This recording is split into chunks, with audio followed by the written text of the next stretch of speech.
بندہ مومن کے اندر بھی کچھ خوبیاں ہوتی ہیں. جس طرح ڈاکٹری کی ڈگری لینے کے وجہ سے وہ ایک انسان تھا، عام آدمی تھا، لیکن ڈاکٹر بننے کے بعد اس کے اندر کچھ اضافی خوبیاں آئیں گی تو اسے ڈاکٹر مانا جانا پہچانا جائے گا. عالم بننے کے بعد یا کسی بھی شعبے کا کوئی بھی ماہر بننے کے بعد اس کے اندر کچھ مخصوص خوبیاں آتی ہیں تو پھر اسے اس نام سے پکارا جاتا ہے. یاد رکھیے گا میرے عزیز، عام بندہ، عام انسان جب مسلمان ہو جاتا ہے، جب مومن ہو جاتا ہے، کلمہ پڑھ لیتا ہے، اللہ رسول پر صدق کے دل سے ایمان لاتا ہے، اس کے اندر کچھ علامات پیدا ہوتی ہیں، اس کے اندر کچھ خوبیاں آتی ہیں، اس کا اٹھنا بیٹھنا بات کرنا وہ بدل جاتا ہے. وہ جب کسی اچھی چیز کو دیکھتا ہے تو ماشاءاللہ کہتا ہے، سبحان اللہ کہتا ہے. وہ کسی چیز پر شکر ادا کرتا ہے تو الحمدللہ کہتا ہے. وہ جب بات چیت کرتا ہے تو اس کے لفظوں، جملوں، بات کرنے کے انداز سے محسوس کیا جا سکتا ہے کہ بندہ مسلمان ہے، مومن ہے. تو صاحب ایمان شخص وہ اپنی علامات سے پہچانا جائے گا. اگرچہ صبح قیامت تو یہ دیکھا جائے گا کہ اس کے اندر ایمان کتنا تھا، گہرائی کتنی تھی، لیکن روزمرہ کے معاملات کے اندر اسے خود بھی سمجھنا چاہیے، خود بھی اپنا اسے محاسبہ کرنا چاہیے کہ میرے اندر ایمانداری کتنی ہے اور میں مومن کتنا ہوں. اس بات پر اسے غور کرنا چاہیے. قرآن مجید کی مختلف آیات کے اندر اللہ تعالیٰ نے صاحب ایمان لوگوں کی علامات کو اور نشانیوں کو بیان فرمایا ہے. آپ سورہ بقرہ پڑھیں گے تو ھدی للمتقین الذین یؤمنون بالغیب ویقیمون الصلاۃ ومما رزقناہم ینفقون. یہ علامات صاحب ایمان کی بیان کی. سورہ مومنون کے آغاز میں اللہ تعالیٰ نے صاحب ایمان لوگوں کی علامات کو بیان کیا، مختلف جگہوں پر مختلف انداز. قرآن حکیم کے اندر صاحب ایمان لوگوں کے تذکروں کو اللہ کریم نے بیان فرمایا. میں نے سورہ انفال کا ایک مقام آپ کے سامنے تلاوت کیا ہے. ان آیات کے اندر اتر کر ان کی گہرائی میں غور کر کے اور ان آیات کے اندر اللہ تبارک و تعالیٰ نے جو انداز کریمانہ اپنے کلام میں اختیار فرمایا ہے اور جس خوبصورت پیرائے میں اور جس خوبصورت ترتیب میں اور جس حسن معنوی کے ساتھ قرآن مجید نے بندہ مومن کی شانوں کو بیان فرمایا ہے، اس پہ ذرا اتر کر دیکھیں، اس کا ذرا کیف لے کر دیکھیں. فرمایا انما المؤمنون الذین اذا ذکر اللہ وجلت قلوبہم. فرمایا بے شک ایمان والے تو وہ لوگ ہیں جب اللہ کا ذکر کیا جاتا ہے تو ان کے دل ڈر جاتے ہیں. وجلت قلوبہم، اللہ تعالیٰ کے جلال کے ساتھ ان کے دل ڈرتے ہیں، بس زدہ ہو جاتے صرف اللہ کا ذکر کر دینے سے ہی.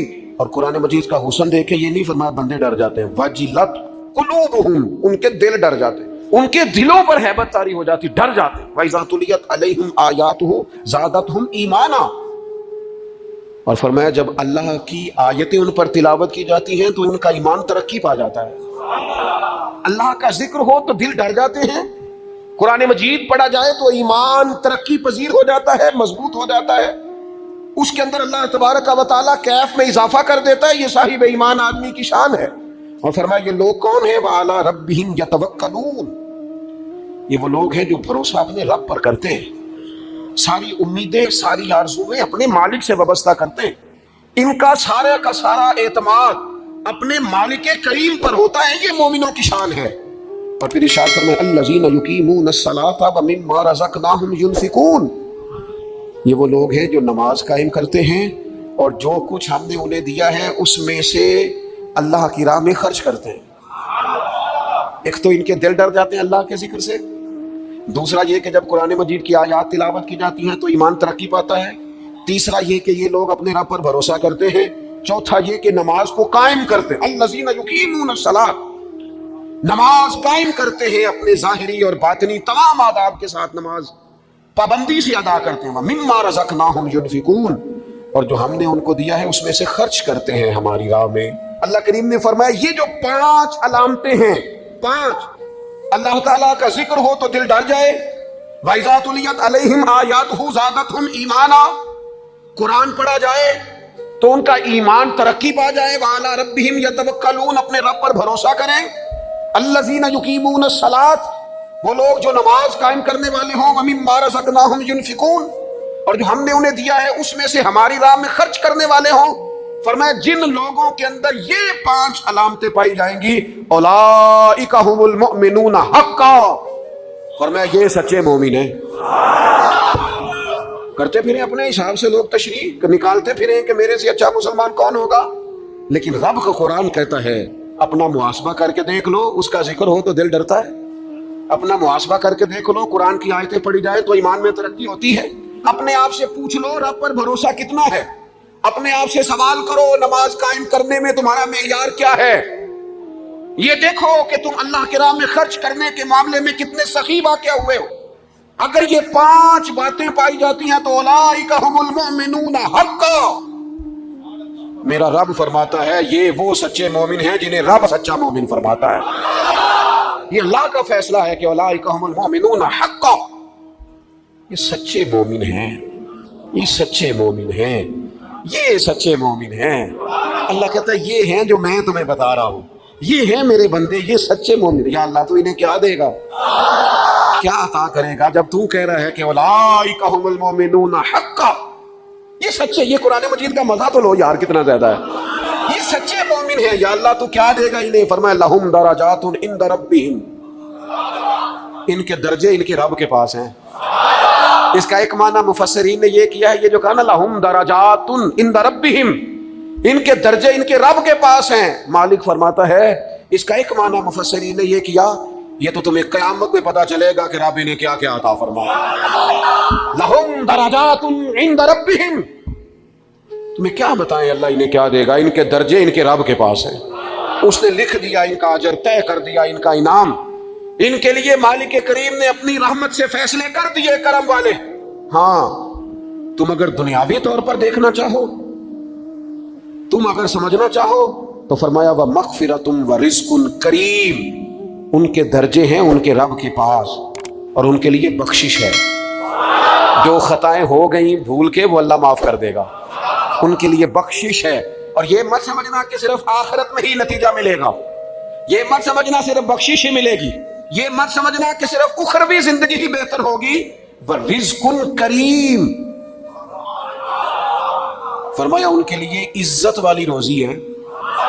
اوئے ہوئے ہوئے، اللہ کرے آپ سمجھے قرآن مجید کا مزہ. وَرِزْقٌ کریم، انہیں میں باعزت رزق عطا کروں گا. روزی بھی ملے گی پر کہیں رسوا نہیں ہونا پڑے گا. روزی ملے گی پر ذلت والی نہیں. وَرِزْقٌ کریم. کبھی پلٹ کے دیکھو نا رب کے بندوں کی شان. اللہ انہیں رزق عطا فرماتا ہے تو عزت والا عطا فرماتا ہے. وقار والی روزی میں دوں گا، وقار والی. بس تم 5 چیزیں پیدا کرو اپنے اندر. ایک تو یہ دیکھو جب رب کی یاد ہوتی ہے تو دل ڈرتا ہے کہ نہیں. قرآن پڑھا جاتا ہے تو ایمان مضبوط ہوتا ہے کہ نہیں. تمہارا رب پر بھروسہ کتنا ہے، اعتماد خالق کتنا ہے، یہ اپنے اندر پیدا کرو. اور فرمایا نماز قائم کرو، اللہ کے راستے میں خرچ کرو. تم یہ 5 چیزیں پیدا کرو. رب کہتا ہے مومن بھی تم پکے ہو، درجے بھی بڑے دوں گا، جو خطائیں غلطی سے ہو گئی وہ معاف بھی کر دوں گا. وَرِزْقٌ کریم، روزی ملے گی عزت والی. یہ کامل مومن کی نشانیاں قرآن مجید سورہ انفال میں بیان. ہم نا بعض ایسی چیزوں کا آہستہ آہستہ شکار ہوتے جا رہے ہیں جن میں ہمیں انتہائی زیادہ سمجھداری کی ضرورت ہے، معاملہ فہمی کی ضرورت. بندہ مومن کیا ہوتا ہے، اس کی علامتیں ہوتی ہیں، اس کی شانیں ہوتی ہیں. مومن کا ایک اپنا وقار ہوتا ہے، اس کی اپنی ایک الگ وزاداری ہوتی ہے، اس کا ایک اپنا اللہ تبارک و تعالیٰ نے سٹیٹس بنایا ہوتا ہے. ہمیں اپنا معیار قائم کرنا چاہیے. اور معیار وہ قلب سے قائم ہوگا، وہ روح سے قائم ہوگا، وہ باطن سے قائم ہوگا. بندہ مومن کا مقام سب سے پہلے اسے خود پتا ہونا چاہیے کہ میرا توکل کتنا مضبوط ہے. اسے خود پتا ہونا چاہیے. مجھے نہیں پتا آپ میں سے فجر کس کس نے پڑھی ہے، مجھے تو اپنا پتا ہے. یہ ہمیں خود پتا ہونا چاہیے کہ ہمارا معیار کیا ہے نماز کے معاملے میں. میں نہیں جانتا آپ کی جیبوں میں کتنا ہے اور آپ کتنا اللہ کی راہ میں خرچ کرتے ہیں. یہ بندے کا رب سے رشتہ ہے. یہ آپ جانے، آپ کا خدا جانے، میں جانوں، میرا رب جانے. اللہ کی ذات پر بھروسہ کتنا ہے. یہ لوگوں سے نہ پوچھتے پھرے، لوگوں کو نہ بتاتے پھرے. یہ تو دل کا معاملہ اپنے آپ سے پوچھیں. اپنے آپ کو خود اپنے سامنے کھڑا کریں، اپنا حساب خود کریں، اپنے سے کبھی کبھی سوال و جواب کریں، اپنے سے گفتگو کریں. پر کیا کریں، ہم ساری زندگی اپنا دنیاوی معیار ہی ٹھیک کرتے رہے، اپنے پیسوں کا حساب ہی لگاتے رہے. گھر، مکان، گاڑی، سٹیٹس، آنا جانا، سلام دعا کتنی ہے. یہ ساری چیزیں جن لوگوں کی مضبوط ہیں، نیند ان کی کچی ہے. دنیاوی سٹیٹس جتنا لوگوں کا مضبوط ہے، سوچیں ان کی ٹوٹی ہوئی ہے، نظریات بکھرے ہوئے ہیں، لفظوں اور جملوں میں کمزوری ہے. باتیں جو ہیں وہ محسوس ہوتا ہے کہ ابھی تک یہ بندہ اطمینان ہی نہیں حاصل کر سکا زندگی میں. ابھی تک کوئی گفتگو پکی نہیں, کسی بات میں وزن نہیں, کسی جگہ ٹھہراؤ نہیں, کب ہوگا؟ رب کہتا ہے پہلے اپنے دل سے پوچھ, یہ ادھر ادھر کی باتوں سے تو ڈرتا ہے, یہ رب سے کتنا ڈرتا ہے؟ پتہ ہے نبی پاک علیہ السلام کے صحابہ کا سٹیٹس کیا تھا, معیار کیا تھا رب سے ڈرنے کا؟ دو چیزیں ایمان کو مضبوط کرتی ہیں, ایک رب سے ڈرنا, ایک اس کی رحمت کی امید رکھنا. اللہ تعالیٰ کی رحمت کی امید بھی رج کے رکھنی ہے, اور اس سے ڈرنا ہے تو پھر بھی ذرا صحیح کر کے ڈرنا ہے. کچا پکا نہیں ڈرنا, ڈرنے کی کہانی نہیں بنانی کہ ہو جی اللہ سے ڈر لگتا ہے, وہ ڈرنا ہے. اس ڈرنے سے مطلب ہو کہ اعمال سنورے, اخلاق کردار کے معاملے میں انسان مضبوط ہو جائے, دیانتدار ہو جائے, سچائی والا ہو جائے, صبر و تحمل والا ہو جائے. امید بھی رج کے رکھنی ہے, ڈرنا بھی رج کے ہے. ایک بات ہے سیدنا عمر کی, شیر کی باتیں شیروں جیسی.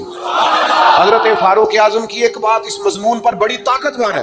حضرت عمر فرمایا کرتے تھے مجھے اپنے رب کی رحمت سے امید اتنی ہے کہ نبیوں رسولوں پیغمبروں کے بعد اگر یہ اعلان ہوا نا کہ ساری دنیا کے لیے فیصلہ اور ہے, ایک بندہ صرف جنت میں جائے گا, حضرت عمر کہتے ہیں مجھے پکا یقین ہے رب بڑا مہربان ہے, عمر کو جنت دے گا. یہ میری امید ہے اپنے مالک سے, وہ بڑا کریم ہے, مجھے پتا ہے میرے اوپر بڑی رحمت کرتا ہے, مجھ سے میرا مالک بڑا پیار کرتا ہے. اس نے کہنا چل تو کمزور ہے سب سے رہ, تو جنت میں جانا. فرمایا جو بغیر حساب کے کہ جنت میں جائے گا, لگتا ہے میرے اوپر کرم کرے گا میں جاؤں گا. لیکن حضرت عمر کہتے ہیں مجھے ڈر اتنا لگتا ہے اس لیے کہ جتنا کریم ہے نا اتنا بے نیاز بھی ہے. تے بے پرواہ نال یاری لا کے پیندے نے دکھ سہنے. کہتے اس کی بے پرواہی سے اتنا ڈرتا ہوں کہ اگر قیامت میں اعلان ہوا نا سب جنت میں چلے گئے, ایک رکے اس کا حساب سخت ہے, اس سے باز پرس کرنی ہے, استفسار کرنا ہے, ایک رکے. حضرت عمر کہتے ہیں مجھے ڈر لگتا ہے کہ وہ بندہ میں ہی ہوں گا جسے روک لیا جائے گا کہ تو ٹھہر پہلے تیرا حساب لمبا ہے. امید بھی رج کے اور خوف بھی رج کے. کچھ لوگ صرف خوف کا شکار ہیں, وہ بھی ٹھیک نہیں. کچھ نری امید ہی امید کی بات کرتے ہیں, ڈرتے نہیں. الایمان بین الخوف والرجاء, ایمان خوف اور امید کی درمیانی کیفیت کا نام. اپنے آپ کو دیکھیں, اپنے اوپر غور کریں, اپنے دل کا معیار چیک کریں. بندہ مومن کی کچھ علامتیں ہوتی ہیں, اس کی کچھ شانیں ہوتی ہیں, ان شانوں پر غور کریں. ہم نا جب تک اپنے باطن کو مضبوط نہیں کر لیتے, جب تک ہم روحانیت کی مضبوطی اپنے اندر پیدا نہیں کر لیتے, اور جب تک ہم روحانی طور پر طاقتور نہیں ہو جاتے, آپ لاکھوں روپے کا جوڑا پہن لیں اور آپ کا قد بڑا اونچا ہو اور آپ کا چہرہ بڑا روشن ہو, لیکن اندر اگر نور نہیں ہے نا میرے دوست, تو لوگ تو ہو سکتا ہے آپ کی فوٹو بڑے شوق سے کھینچیں کہ بڑا قد کاٹ ہے, لیکن آپ بے قرار ہیں. آپ کو پتہ ہے کہ اس مہنگے لباس کے اندر میرا دم گھٹ رہا ہے. آپ کو محسوس ہوتا ہے کہ اس کشادہ مکان کے اندر بھی مجھے بے قراری محسوس ہوتی. آپ اپنے اندر ایک عجیب سی تکلیف محسوس کرتے ہیں, لیکن اگر آپ کا باطن مضبوط ہو جائے, اللہ پہ بھروسہ ہو جائے, زندگی اس کی بارگاہ میں جھکنے والی ہو جائے, رسول پاک کے دروازے کی گدا بن کے بندہ جینا شروع کر دے, آپ یقین کریں سادے کپڑوں کے اندر بھی کئی دفعہ بندہ محسوس کرتا ہے یار میرا لباس تھوڑا سا سستا ہے, پر اللہ تعالیٰ نے جو مجھے ایمان عطا کیا ہے وہ سب سے زیادہ مہنگی چیز ہے, وہ سب سے زیادہ طاقتور چیز. اپنے باطن میں خاص خصوصیات پیدا کریں, اپنے آپ کو ٹائم دیں, اپنی قلبی کیفیات پر زیادہ توجہ کریں. زیادہ مجھے فوٹو شوٹو کھینچنے کا زیادہ تجربہ نہیں ہے, مصروفیات زیادہ رہیں تو میں اس طرف نہیں آ سکا. ایک بچے نے مجھے, ایک دوست نے ایک دن بتایا کہ وہ تصویر کھینچنے کے بعد پھر اس پر کچھ کام ہوتا ہے تو فوٹو اور زیادہ سونی لگنے لگ جاتی. اس نے بات کر دی, میں نے سن لی, وہ بات کر کے گزر گیا. تھوڑی دیر کے بعد مجھے کہنے لگا پریشانی ہے. میں نے کہا نہیں. کہنے لگا میں نے ایک سادی سی بات کی تھی, پتہ نہیں کوئی آپ تو کہیں کھو گئے. اس کے بعد میں نے 2-4 باتیں کی ہیں پر آپ نے ہاں نہ ہی نہیں کی, توجہ نہیں کی. میں نے اسے کہا, میں نے کہا پتر تو آکھیا فوٹو تے تھوڑی محنت ہو جائے تو سونی لگن لگ جاندی. تے میں سوچن لگ پیا جے بندہ تھوڑی جی محنت دل تے بھی کر لے, تھوڑی جی محنت نہ دل تے کریے تے جے کدے وہ سونا ہو جائے نا, پاک ہووے تے پاک ہی ملدا ہی, تے بنا پاکوں پاک نہیں ملدا. سارے جسم دے دھون دے نالوں اکو تولا ٹکڑا دل دا. اگر تھوڑی سی محنت روح پہ ہو جائے, تھوڑی سی اندر تھوڑی توجہ کرے, وہ اگر تھوڑا چمکدار ہو جائے نا, کچھ غلاظتیں, کچھ نفرتیں, کچھ قدورتیں, کچھ عداوتیں, کچھ تکبر, کچھ حسد, کچھ بددیانتیاں, کچھ یہ چیزیں تھوڑی نکل جائیں, آپ یقین کریں بڑا چمکدار ہو جائے دل, بڑا سونا ہو جائے, بڑا حسین ہو جائے. یہ باطن ٹھیک ہو جائے نا تو اللہ کی ساری مخلوق حسین لگنے لگ جاتی ہے. بندے کو نا کچھ عجیب سی کیفیات سے اللہ مالا مال کرتا ہے. اسے کوئی اللہ تعالیٰ ایسا انشراح صدر دیتا ہے، دل کو ایسا ٹھنڈا کرتا ہے، سکون نصیب ہو جاتا ہے. نبی اکرم نور مجسم شفیع معظم صلی اللہ تعالیٰ علیہ وآلہ وسلم سے پوچھا گیا، یا رسول اللہ ایمان کیا ہے؟ کیفیت کا نام ہے نا، ایمان کی صورت تو نہیں ہوتی، ایمان کا روپ تو نہیں ہوتا، وہ مجسم شکل میں تو نہیں ہوتا، ایک باطنی کیفیت ہے نا. یا رسول اللہ صلی اللہ تعالیٰ علیہ وسلم آپ سب سے اعلیٰ اس کا معیار آپ ہی جانتے ہیں، کریم بتا دیجئے، بندہ نوازی فرمائیے ایمان کیا ہے؟ تو نبی اکرم صلی اللہ تعالیٰ علیہ وسلم نے فرمایا، جب تمہاری نیکی تمہیں خوش کرنے لگے اور جب تمہارا گناہ تمہیں غمگین کرنے لگے تو مطلب یہ ہے کہ تم مومن ہو. اور اگر گناہ کر کے بھی تم غمگین نہیں ہوتے، تکبر کر کے بھی تم غمگین نہیں، حسد کر کے بھی غمگین نہیں، حرام کھا کے بھی غمگین نہیں، لوگوں کا دل توڑ کے بھی غمگین نہیں، کسی کے حق پہ قبضہ کر کے بھی تمہیں غم کوئی نہیں، بہت سارے لوگوں کو بیوقوف سمجھ کر، نادان سمجھ کر، احمق کہہ کر، جاہل کہہ کر، عزتیں اتار کر بھی تم غمگین نہیں ہوتے، اس کا مطلب ہے تم نے معیار ایمان کو نہیں پایا. حضور فرمانے لگے نیکی خوش کرے اور گناہ تجھے غمگین کرے. آپ یقین کریں اب نہیں کرتا لوگوں کو گناہ غمگین. لوگ کسی بندے کا دل توڑ کے، اس کی عزت اتار کے، اسے پریشان کر کے، جھڑک کے کہتے ہیں آیا تھا بندہ سنائی ہے میں نے چار، وہ تو نے گناہ کر کے اب تو بتا رہا ہے. کسی کو ڈانٹ ڈپٹ کے دل توڑ کے کہانیاں سنا رہا ہے، چلاکیاں کر کے اور تیزیاں دکھا کے، یہ تو بندہ مومن کی شان نہیں ہے. میرے کریم نے تو فرمایا نیکی تجھے سکون دے، اور جب تو گناہ کر کے غمگین ہو تو اس کا مطلب ہے تم مومن ہو. تو فوراً عرض کی یا رسول اللہ پھر بتا دے گناہ کیا ہوتا ہے؟ تو حضور فرمانے لگے جو چیز تیرے دل میں کھٹکے وہی تو گناہ ہے. وہ جو چبھ رہی ہے نا، مومن کے دل میں غلطی چبھتی ہے، کھٹکتی ہے، اسے پریشان کرتی ہے یہ غلطی، اگر وہ چبھتی ہے تو پھر اس کا مطلب ہے وہ گناہ ہے. آج کل نا لوگوں نے گناہ کو گناہ سمجھنا چھوڑ دیا. کسی نے کہا تھا جنوں کا نام خرد رکھ دیا، خرد کا جنوں. جو چاہے آپ کا حسن کرشمہ ساز کرے، آپ جو چاہے نام رکھیں، جو آپ کی طبیعت آئے آپ وہ کام کریں، آپ اپنی مرضی سے نیکی اور بدی کا معیار قائم کر لیں، یہ ٹھیک نہیں ہے. اللہ کے رسول صلی اللہ تعالی علیہ وسلم نے جو آئینہ ایک بندہ مومن کے لیے بنایا ہے، اس آئینے کو ہمیشہ برقرار رکھا جائے، اپنے اندر وہ علامات تلاش کی جائیں جو ایمان کے بعد مومن کے اندر تبدیلیاں آتی ہیں، قلبی طور پر، روحانی طور پر اور اخلاقی طور پر. میں دیکھتا ہوں آج کل نا ہمارے ہاں سب سے زیادہ جس چیز کا فقدان ہے وہ محبت ہے. ہمارے لہجے، ہمارا انداز، ہمارا طریقہ، ہمارا اٹھنا بیٹھنا، اس کے اندر نا محبت نہیں. ہم نا لہجے الفت والے نہیں، مزاج محبت والا. کسی جگہ یار کوئی چلو پنجابی بندے ہیں، ایک دیسی گل تو سنانے میں مزہ آئے گا.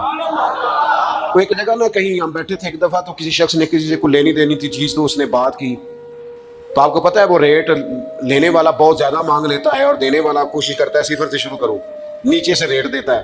اس نے کوئی بات کی، ریٹ تھوڑا بتایا تو سامنے والا ناراض ہو گیا، کہنے لگا تو کس طرح کا بندہ ہے، کنجری گل کی تھی. اب یہ جو ریٹ لگانے والا تھا اس نے بڑا حسین بات کی، وہ بندہ جواب میں بڑے غصے میں آ گیا، اس نے تلخ لبو لہجہ، لگتا تھا تھوڑی دیر کے بعد اٹھ پڑے گا کہ بات دامے گا. تو ہنس کے کہنے لگا یار کوئی لینا دینا تے مقدرہ ہے، گل تے پیار نال کر.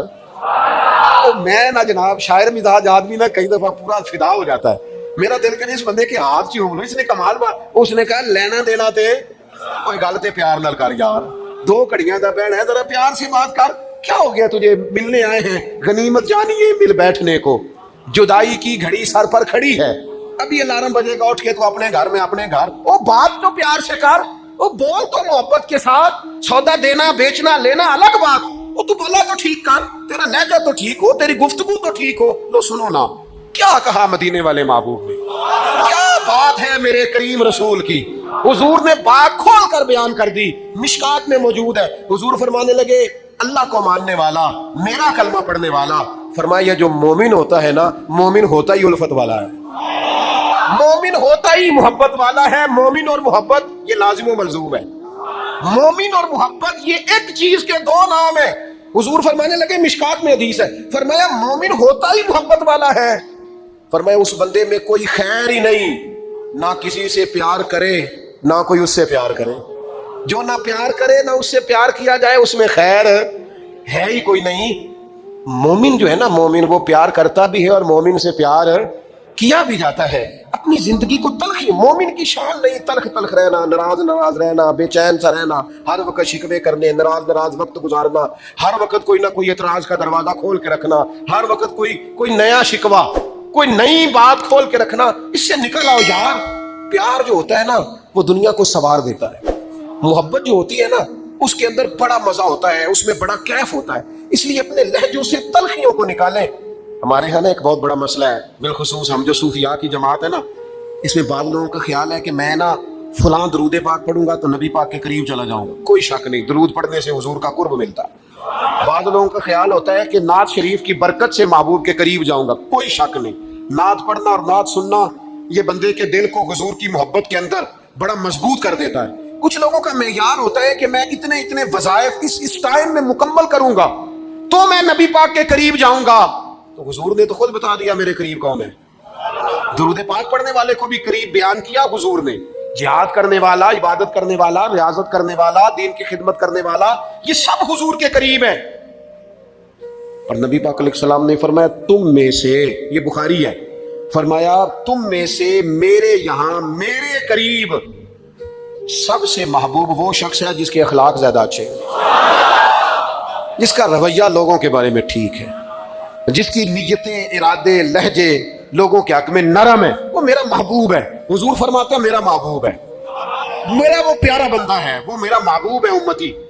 تو حضور کا محبوب بننے کا بہترین طریقہ یہ ہے کہ اپنا اخلاق ٹھیک کیا جائے. ایک بات اور کرنی ہے، جو دور میرا اور آپ کا دور ہے نا یہ تیز لوگوں کا دور ہے، چالاک لوگوں کا دور ہے. لوگ ایسی بات سناتے ہیں کہ بندہ حیران ہو جاتا ہے. چالاک مزاج، تیز طبیعت. میں نے اپنی زندگی میں بڑے تیز لوگ ناکام ہوتے دیکھے اور بڑے بھولے بندے سیدھے سادے. لیکن ان لوگوں کو اللہ تعالیٰ نے اتنا نوازا ہے، اتنا کرم فرمایا ہے. لو سنو، ترمذی ہے، نبی اکرم صلی اللہ تعالیٰ علیہ وسلم نے فرمایا جو مومن ہوتا ہے نا وہ بولا بالا ہوتا ہے اور شرافت والا ہوتا ہے. بلکہ ایک حدیث میں تو حضور فرماتے ہیں مومن اتنا بولا ہوتا ہے کہ سامنے والا اسے بیوقوف سمجھنے لگ جاتا ہے. اس کا خیال ہوتا ہے اسے تو عقل ہی کوئی نہیں. مومن بولا بھالا. اور ایک حدیث میں یہ بھی لفظ ہے کہ جنت میں اکثر بھولے بھالے لوگ جائیں گے. یہ جو تیزیاں ہیں نا، انسان کا سمجھدار ہونا اور بات ہے، انسان کا تدبر والا ہونا، فہم و فراست والا ہونا اور بات، لیکن چلاک ہونا، مکار ہونا، شیشے میں اتارنا، لوگوں کو اپنے قابو میں کرنے کی کوشش کرنا، اس کو شریعت پسند نہیں کرتی. تو نہ بندوں کو چلاکی کر کے قابو نہ کر، محبت سے قابو کر، اخلاق سے قابو کر. تو اپنے انداز کو بڑی عجیب داستان سرائی کر کے لوگ دنیا کو جیتنا چاہتے ہیں، اس سے انسان کے اندر کمزوری آتی ہے. کچھ جگہ ایسی ہوتی ہیں جہاں تیزیاں. مجھے ایک بات میرا بڑا دل کر رہا ہے، کر لوں، ٹائم تھوڑا رہ گیا ہے. حضرت خواجہ معین الدین صاحب چشتی رحمۃ اللہ علیہ نا، خواجہ قطب الدین صاحب بختیار کاکی رحمۃ اللہ علیہ سے ملنے کے لیے یہاں آئے دلی میں، اپنے مرید سے ملنے. سب لوگوں سے ملاقات ہوئی تو ایک شخصیت ایسی تھی جن سے خواجہ صاحب کا خیال تھا ملاقات ہوگی لیکن ملاقات نہ ہو سکی. خواجہ صاحب خود ملنے چلے گئے. وہ بھی کوئی دینی تعارف رکھتے تھے. آپ نے فرمایا ملنے کیوں نہیں آئے؟ وہ کہنے لگے کیسے ملنے آتا، یہاں میرا بڑا روب تھا، مجھے لوگ جانتے تھے، لیکن آپ نے قطب الدین کو یہاں بٹھا دیا ہے، سب لوگوں کی توجہ ہی ان کی طرف ہو گئی ہے، تو میں کیسے ملنے آتا. خواجہ معین الدین صاحب رحمۃ اللہ علیہ خواجہ قطب صاحب سے فرمانے لگے بیٹے کسی کا دل توڑ کے کام نہیں کیا جاتا دین کا، تو سامان باندھ چلے، تو میرے ساتھ اجمیر چل، دلی رہنا ہی نہیں. ہم نے کہا حضور جو حکم ہو. انہوں نے سارا سامان سمیٹا، اونٹوں پہ رکھا، روانگی ہونے لگی. جب دلی سے باہر نکلے نا شہر سے تو سارا شہر امڑ آیا، حتیٰ کہ بادشاہ وقت بھی منتیں کر رہا ہے، لوگ رو رہے ہیں حضور خواجہ قطب کو نہ لے کے جانا. اس شخص کے درد نے پورے شہر کو درد والا بنا دیا. اس کی تہجد کے وقت کی دعاؤں نے بڑے لوگوں کو مسلح پہ کھڑا کر دیا. اس شخص کا اللہ پر بھروسہ بڑے لوگوں کو ایمان کو تقویت دیتا ہے. حضور مہربانی کریں نہ لے کے جائیں.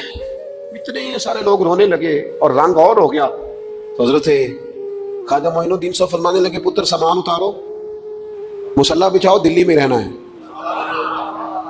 یہ بھی ایک پیغام ہے، اسے بھی آپ نے یاد رکھنا ہے.